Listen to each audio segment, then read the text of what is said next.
All right. Hey, welcome to the Peanut Gallery. Thank you. It is really good to be with you guys again. I have with me today a good friend of mine who we have known each other. It seems like only a couple of years, but I bet you it's getting, 7, 8 years that you've been around here?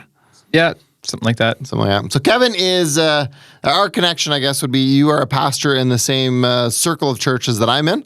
So that's where we've gotten to know each other. And today, what I kind of asked you to be on here for is a book you've released, which, I mean, to me, as somebody who's never going to release a book, you're never awesome. Say never, Albert. Never say never. Never. Maybe your next book will be, Will Trevor Actually Shut Up When We're Recording Podcasts? Maybe that'll be the title. All right, so Kevin, let's get the introduction out of the way. You are a pastor, you are a friend, you are an advocate. You do a lot of work through your church and for people. You've been put in some pretty crazy situations in your first couple of years that I've kind of just been on the outside watching you navigate.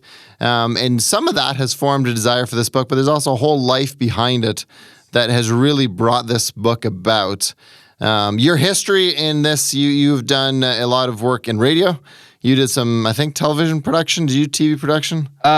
Just video, not on TV professionally, video. But I made the Pavology series, which is video. But yeah. So you got a lot of different skills that you bring to the table. We've really enjoyed our connection and the impact you brought into our lives here. So anyways, with that, enough of saying nice things about you. Let's talk about why we're here. You have written a book called Faithful in Small Things. Yes. That comes out March 16th. And so we want to have a conversation about that because the conversation that you engage in the book is one that for Christians is always high on our agenda. So for those of you guys that are listening that are Christians, the treatment of the poor is something that Jesus speaks very highly of. And so for Christians, this is something that really should matter. And then on the flip side, there's the conversation about God and suffering and why he allows things. And so any conversation about poverty is one that has a lot of layers to it when it comes to Christian circles anyway. And so you've written about some of that. And so let's start a little bit before we get too much into the book, because your book is a lot about your life, as we said. So talk to us a little bit about the backdrop. How did we get into this place where you felt a desire to write a book and kind of what led to it? Yeah, well, I made the Pavology series at a time when our church was having a financial crunch. And as happens in churches, sometimes finances get difficult. And being a small church, we were at one of those places, but we wanted to still do what we could to help those struggling with poverty. And so it just led to a lot of questions in our leadership team meetings about how we could do that when we had no money, right? And in our budget, it was so lean. Like my salary was cut, like all of our committee funding was cut. And it was so lean, they cut the benevolence funding in the budget as well. But we're like, but surely there's got to be a way to help beyond just money. And how can we do that? And so we figured out ways. The irony is that year, we did more to help the less fortunate in our community than what we had in years combined before that. But it never hit our church budget. But it helped us to refocus on what matters. And so that kind of inspired the Pavology video series that I did after that. And then following that, I just continued thinking about this, reading about it, studying for years. And as well, then there's my upbringing that I was raised in a home that money was never overly abundant, and we had a lot of struggles with making ends meet as well. Lost our home at one point, and technically we're homeless, even though we had a place to sleep, but not in a homeless shelter. Thankfully, my grandma took us in. But so there's some very deep personal connections to it as well. So when I thought about writing a book, it was just a very natural topic to get into because it kind of covers the intersection of that which I have lived out to some degree, that which I've studied a lot, and something I'm very passionate about and had learned about and had a personal connection to my own story. And so all of those things kind of come together to make the topic I chose for the book. So you've mentioned Pavology a few times. So what is Pavology? Give me a bit of the backdrop, and then it's still available online, I believe. Yes, it's available for free online. It's a small group curriculum or Sunday school curriculum, or you can watch it on your own. The videos are on YouTube, on the website pavology.com. You can also get access to a download link on a Dropbox folder, so you can download the videos for offline use as well. So there's a few ways you can access it. If you have a Right Now Media account, it's on there as well. And it's a small group curriculum where I interviewed all kinds of people, including Albert, about the topic of poverty, and guys like Ron Sider and Shane Claiborne and Bruxy Cavey on this topic, a very important topic about why we should help the less fortunate. And there's 6 videos with these interviews, and in those I get to be the one asking the questions, and I just have to listen to the answers, which was very, very eye-opening for me and informative. And in fact, halfway through the project, I started hearing things again and again and again that I had to make the series longer and make a whole other session, another video, just to be faithful to what I was learning along the way. And then, that's kind of... It was I would call it a snag maybe, but not a snag. It was a very good development because it meant I didn't know all of it going in, and I was learning and sharing that then with whoever takes part in the series.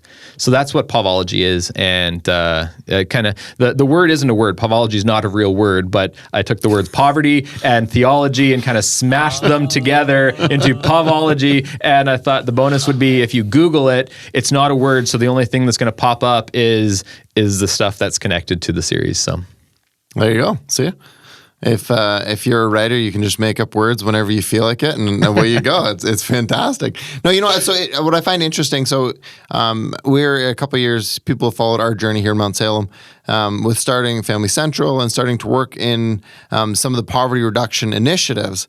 Poverty is so much more complicated than you really think. And I think what you said right at the beginning there, I wanted to flesh out a little bit, because you said the church didn't have money.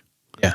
And it's so interesting because I guess from a just basic level, you just kind of think that would solve it. Yeah. Like if everybody just had money, because in the end, I mean, that's really what it is, I guess. If you don't have money, you don't have a house, and you don't have food, and you don't have, and so then our logic goes, well, then just get them money. And so when you said that about the church, I feel like there's a lot of people listening. And there's 2 things I want to flesh out here real quick. The one is, what did that practically look like for your church? And the second is, how do we navigate? Because you guys are in the Chatham area, or Chatham-Kent is the county we're part of. So and you're kind of in a rural area. The poverty is much more hidden. Which also it makes it a little more difficult. So let's start with fleshing out that idea. So what did you learn as a church? Because I think a lot of people here are kind of like that, where it's like, well, I live in the middle of Mount Salem. We don't have tons of homeless people laying around that I know of. It's a pretty small town. Elmer, I mean, we have a homeless shelter, but it's not this massive issue. So when you drive by, just by sheer eyesight, it's hard to see. Yes. And so a lot of people feel like they can't do anything about it, and that's why I'm intrigued with this entire thing. Yeah. So let's start then with the church. So what did that look like? How did you guys practically do it? And what was kind of the response you saw from your own people? Yeah. Well, just to address the first thing of how would we find people to help, and that comes back to the concept of relationship, and that the people we would help had some connection to someone in church, that everybody knew someone who was in need. Now, prior to that financial crunch, all of our kind of benevolence giving would be run through our deacon ministry, where they would hand out a grocery gift card or something to someone in need. And when that was cut, we had to think outside the box when, okay, there's no money here. And we thought, well, if people don't have money and giving to the church was so hard, is there anything else they could give, be it time or something as simple as groceries? Most people are willing, even if they don't have money to put in the offering plate, to give a few canned goods or something. So one of the ways we practically started, just as a simple example, was gifts of food. So we would have kind of grocery drives for a family in need. And because we wanted to protect the dignity of those who were in need, we wouldn't put their names in the bulletin. It would go through our ministerial. We'd talk to the person who had a relationship with them, just to make sure that this is a real actual need. Sure. And then put it in the bulletin that we're having this grocery drive. Don't put a name in it. If we knew that there were children, then we might say, they have kids this age, and so diapers of this size might be helpful, or a few suggestions. And then people would bring in a few rather groceries, or they'd go to the store and buy a couple things while they're going to the store anyway. And within a couple of months, we gave away more than we had the last year combined.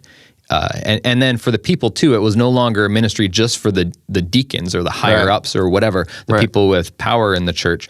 It was a ministry they could be a part of, because now when they saw a need, they could bring it to our church leadership and say, there's this person in need, or my nephew's daughter or whatever is having a surgery and they have to take time off work. Could we bless them with some groceries, or just whatever the situation is? Then they could bring it to us, and we could help in a way that showed the love of God in a kind of tangible way. And there were times where the timing of it was so incredible that it was just the only explanation we had was God was working that out. That there was a time when there was a person that had finished up some treatments for a medical issue, was getting back to work but hadn't received the first paycheck yet. They had some children. They didn't know we were coming.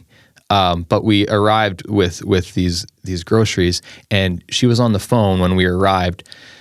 She was on the phone with her mother because that morning she fed her kids breakfast. She didn't have any food to feed them lunch. She didn't have her first paycheck yet. She was asking her mom, how do I feed my children when I have nothing right now? Next week, I'll be able to buy groceries. Last week, I could buy groceries, but right at this time, her government supports ran out and her paycheck hadn't come in yet. And she was out of food, and she had two little ones at home. And we show up with arms full of groceries and a few $100s of grocery gift cards. Oddly, a few $100s, which was more than what we typically would give to a single person. But it's just the generosity of the church kind of flourished in that time of crisis in a very beautiful way. And we show up at that moment to help, and it was just God working in that, and just very beautiful stories. We experienced a lot of that, and the people got excited about being able to do something. And so then it grew into more than just groceries, where we'd take on some projects sometimes, like helping someone fix a roof, or like acts of service for people. But it came back to that connection of a relationship to them, of helping those that we actually knew in our community, and just keeping our eyes open for it. And as we all collectively kept our eyes open, then, I know a person here, someone else knows a person there, someone else knows a person there. And it just started happening a lot more regularly, in a way that people just, whatever people bring, that's what we give, but it's not, it was never part of our church budget at the time. And so it became a really profound learning experience for us as a community to rethink how we help. And like you said, in rural areas, it's very, very hidden because you wouldn't know. But then when you have that connection and you hear the story through a friend, and they're just like, hey, I just need to vent for a little bit, and they vent, and then something clues in their head, wait, my church could maybe help with this. And then the church became a place where we could help one another instead of just a place to go to worship or receive something or whatever. It became a place, an avenue, or a tool to reach out to people with something as simple as food. Now, to give it a bit of context, you guys are a mega church? No, there's less than 100 of us. Okay, so the reason I bring that up is because I think that matters. And so when people are listening, they're kind of, it's probably a big church. There's lots of people, and it's not. And it's not an incredibly wealthy area. Your church is not loaded by any stretch. Your area specifically has been hit quite hard by a few of the industrial things. The big one in 2008, and then there's a few other ones that have hit kind of in between. So that idea of finding a way to give to those that are within your circle is something that I think is so simple. And so when I'm saying it here, I'm like, well, wow, look at you, Mr. Profound. Look at you saying smart things. But really, so much of it is you look at and well, there's starvation in Africa. There's starvation here. There's endless poverty. And right now with COVID, they're saying there's so much poverty that is going to be amped up. You're talking the poor are getting significantly poorer. And that gap between even the rich and the middle class has expanded. And you have all this other stuff. And it almost gets to the point where you feel like I can't do anything about that. Yeah. And this is where the example of my upbringing is actually quite profound, that like my parents never had a lot of money, but they would take in people. They weren't foster parents officially, but our house kind of functioned like an unofficial foster home where my parents would meet people that needed a place to stay. From before I was born until after I graduated high school, there were always people living in our house. And so something as simple as someone sleeping on our couch or coming for supper, sometimes it would be a couple days, a couple weeks, a couple months, sometimes years in different situations. In some situations were more desperate than others, Right. but it was one of those, our home was always open. Kind of the standing family rule was there's always room for one more. And be it at the table, my mom would sometimes say, well, we'll just water down the soup and make it go further. That's amazing. Yeah, so that's kind of the way I grew up. And then when I was just before my 9th birthday, some economic situations happened in our town, kind of a localized recession. The market value plummeted, and my parents were on the first renewal of the mortgage on our home. And it was their first home as well that they purchased. And so then what they had left owing was more than what it was worth. And so the bank wouldn't refinance and they couldn't come up with the money. So we lost our home. My dad's business was struggling. So that shut down. We had to move 800 kilometers away to live with my grandmother. And so then there's always been these questions in my head, like, were we rich because we helped people? Were we poor because now I was sleeping in my grandma's basement and we didn't have a home of our own for a while? How did that work? But then as soon as we got our own home again, when we were able to find a place to rent, then someone else came and lived with us again almost right away. And it's just one of those things that I think we have more than what we give ourselves credit for, even if we're not part of the middle class and we're part of the lower class. I'm not such a big fan of those terms, higher class, middle class, lower class, but wherever we find ourselves, if we're poor, do you have a space to sleep? And do you have a friend that is struggling and sleeping out of their car or something? You could offer them your couch or something. And for someone who's sleeping in their car, a couch is a pretty big deal. And a meal a couple times a week or something. Like there's all kinds of things that we have. And of course we have to be mindful of our own boundaries and safety issues and all of that goes into it. But that's how I grew up, was all sorts of people living with our family. Okay, so this isn't planned for the interview, but I'm going to dive into this a little bit more. So I am curious what effect that had on your life. So, and I'll give you a little bit of why I'm asking the question. I'll talk specifically about foster care, but not just foster care, but about inviting people and inviting risk into your home. Because really, that's what a lot of that ends up being. If you're really going to help somebody, you're not helping people who are in the highest point of their life. They're not in the peak of excellence. They're struggling for whatever reason. There's endless reasons. But as a kid growing up and seeing that, what impact did that have on you? Not much negative. I'll say that. There wasn't a lot of negative impact on me. The people that came to live with us usually had some relationship with my parents of some sort. And so it might be that my dad knew their dad and the kid had run away from home, and whatever issues were going on in the home, they refused to live with their parents and they're a teenager or whatever. And so they old enough that legally they could make that decision, but too young to really be on their own. So they had no place to stay. And so then the parents of the young man that came to stay with us were just grateful, and he was grateful to have a place to sleep that, while he was working out these things with his parents. And like those kinds of situations where it wasn't a huge danger. There were some house rules about not bringing alcohol into the home or those kinds of things. And those were fairly strictly enforced. And I don't remember them being breached. Well, only once. I think there was a minor infraction, but it wasn't like a huge thing. Not anything traumatic for me or anything like that. And so then it was actually kind of nice because as a teenager then, to give you an example, because of this way of being in our family, as a teenager, I had a couple of times where friends rather had issues with their parents and were going to rather be homeless or sleep with a friend, couch surfing or whatever. Yep. And because I knew my parents were okay with that, I was able to invite them into our home instead of them being homeless. or like once the guy was running away, and another time his parents kicked him out, and so a couple of situations there where then it actually empowered me to help my friends because I knew my parents were okay with that kind of help. Right. And so then it's kind of a different way of seeing the world when you see that. It's like, instead of thinking, well, I'm just a kid, I'm powerless to help in this situation, and all the things going on between them and their parents are so difficult and complicated and messy, and what can I do to really help? If I would kind of think of myself as helpless in that moment, which we were, we didn't have a lot of money, we didn't have any expertise in counseling or anything like that, but it enabled me to think of something I could do to help. Well, he could come sleep on our couch, and we could, feed him, and I could bring him to school with me, so he could still be in school, and those sorts of things that it helped them in a very real way, and so that they had this time and space to work through those relational issues that were going on until that could be brought to resolution with people who had the training and expertise,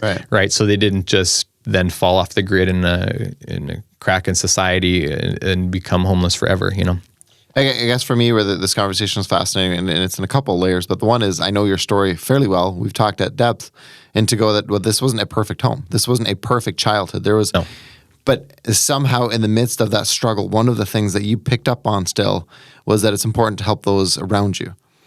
And I think that's a really cool legacy that your parents have left for you, that you've clearly picked up and taken it to a whole nother level. Because so much of now, as you're describing this book, I'm kind of going, how many of those seeds were planted as a small little child? Yeah. And then you begin to go, okay, well, as a dad, what seeds are being planted in my kids' lives by the decisions we're making? Because this whole conversation of poverty reduction, it's not so much that we don't care about the poor, but I definitely know for a fact that we, as fairly wealthy, we struggle to actually care for them as humans. We care that they're poor, we care that they're struggling, but that's a whole different thing to hand out some money to an organization than it is to say, those around me that are struggling, come on in and be with me. Mm-hmm. And I think that's where the example of Jesus is so profound, because Jesus went to the poor. Right. He went out of his way to spend time with those that the rest of society rejected. And, we typically think about reducing poverty in ways that are all about money, right? But my book is called Faithful in Small Things, and I'm writing primarily, my goal is to encourage those that are just normal people. By global standards in North America, many of us are very wealthy, even if we're in, lower middle class or even lower class. Comparatively, there's a lot of wealth going on, but there's also this kind of thing that happens in the lower class in any society when you're comparatively poor to the rest of the world around you. There's a shift that happens where you internalize your poverty. And some people call this the marred identity complex of the poor, or Bryant Myers would call it a broken relationship with yourself, where you view yourself as deficient. But the interesting thing is that while those there are people who struggle with making ends meet, but they are in fact extremely well equipped to minister to the needs of those in poverty, precisely because of their poverty. Right. They understand it. They're not going to make as many stupid remarks or whatever, and they understand it more intuitively. And so those relationship pieces are really they come a lot more naturally. And so you think, well, I can't give those big checks to charity, so what can I do to help the poor? But if we start to think a bit differently, it's not about the check. Just like for a church, it's not about the budget line. It's about the relationship. And then once that relationship is there, how do we help heal some of those things as whatever context it is, a friend, a brother, whatever. Yeah. Well, and it's interesting because so often we talk about being the hands and feet of Jesus. That's kind of the saying. If you're Christian, you get that. If you're not Christian, you're like, what in the world are you talking about? It's a tangible expression of what Jesus would have done on the earth. And so we're kind of living that out. But so often, when it comes to the poor, that becomes just about money. Yeah. And that's the interesting thing. So when we look at, again, so the way we as Christians view it, when Jesus, what he's done for us, or our relationship with God, I've gotten no checks from Jesus yet. I don't know if you guys get any out in the Chatham area. We've got nothing. And yet he's completely radically changed my life. Mm-hmm. And so when you look at that model and then you kind of go, being Jesus out in the world, why do we always associate that with money when the very thing that changed us the most has no financial value whatsoever. Yeah. And I think that's the shift that I feel like you're really kind of hitting here with the book of saying the relationship. You have to care first. Like, I think of the way churches are modeled now, I think is a lot different than they used to be. And not that there's a better one perfect model, but there was a model where you just took care of your own community. You weren't looking to build a mega church. You weren't looking for people to drive. And some of that was they didn't have the ability to drive, but there was just literally you were in your community and you care for those around you. And I think that really, when it comes to poverty reduction, if everyone could buy into taking care of their neighborhood, what a profound difference it could make. Because and we're running we're close to running out of time. But I'm just thinking, okay, all the people that your parents let into your house, and you multiply that by all the other houses and the different churches or different great families that are out there that are doing this. If they're there, not in a homeless shelter, how many generations of extreme poverty, how many generations of drug addictions, how many generations of all this stuff are you stopping by these little things that there's no tangible way of saying how much you're doing? It's unbelievable. Exactly.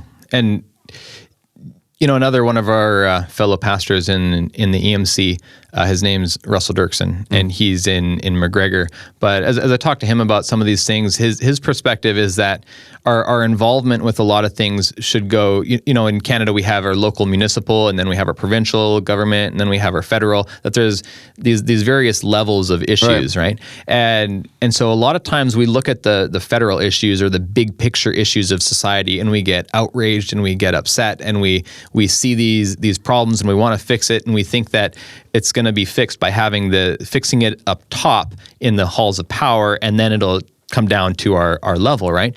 But so often that doesn't work, and we just get consumed with outrage. But so what Russell was telling me about one time was and it makes a lot of sense to me, that he says those things are important and we should talk about them, but the more local it is, the more time and money we should spend in it. Right. That as it gets further away from us, then we're not actually all that well equipped to handle it. Right. And so like overseas missions and stuff too, those are great, but there should be some relational connection to those organizations doing that work, right? Because otherwise we may be funding something we actually don't want to be funding if we don't know what's going on, right? But that local piece is so vitally important. And there's, like you said, that parish mindset, that if we would all take care of our own community, there's something just profound about that, because it's then neighbors and friends, and when you have a relationship with someone, you know a lot more about what's going on in their lives, and then it becomes a lot easier to help, instead of just some big government program that they're just a cog in the system, and it becomes a lot harder to get out. And in fact, some of those systems entrench poverty more than they help people out of it, whereas relational connections like that can sometimes even you bypass those systems, and then it's you don't have the same difficulty getting out of poverty sometimes because of that.